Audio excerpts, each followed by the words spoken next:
Ang mabuting balita mula sa langit sa araw na ito. Alleluia, Alleluia!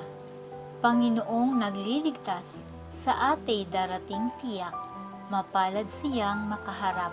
Alleluia, Alleluia! Ang mabuting balita ng Panginoon ayon kay San Mateo. Pinupuri ka namin, Panginoong Hesukristo.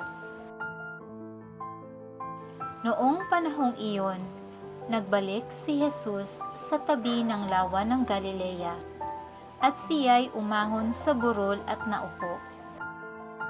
Nagdatingan ang napakaraming tao na may dalang mga pilay, bulag, pingkaw, pipi, at marami pang iba. Inilagay nila ang mga may sakit sa harapan ni Jesus at kanyang pinagaling sila. Namangha ang mga tao nang makita nilang nagsasalita na ang mga pipi, gumaling na ang mga pingkaw, nakalalakad na ang mga pilay, at nakakikita na ang mga bulag. At nagpuri sila sa Diyos ng Israel. Tinawag ni Jesus ang kanyang mga alagad at sinabi, "Nahahabag ako sa mga taong ito, sapagkat 3 araw na ngayong kasama ko sila at wala silang makain. Hindi ko ibig na sila'y paalising gutom, baka sila mahilo sa daan." At sinabi ng mga alagad, "Saan po tayo kukuha rito ng tinapay na makasasapat sa gayong karaming tao?" "Ilan ang tinapay ninyo riyan?" tanong ni Jesus sa kanila. "7 po," sagot nila, "at ilang maliliit na isda."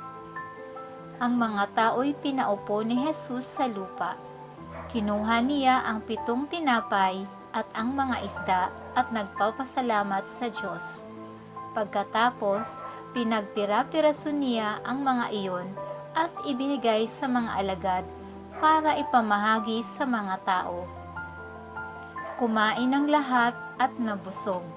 At nang tipunin nila ang mga tinapay na lumabis, nakapuno sila ng 7 bakol na malalaki. Ito ang mabuting balita ng ating kaligtasan. Papuri sa Diyos.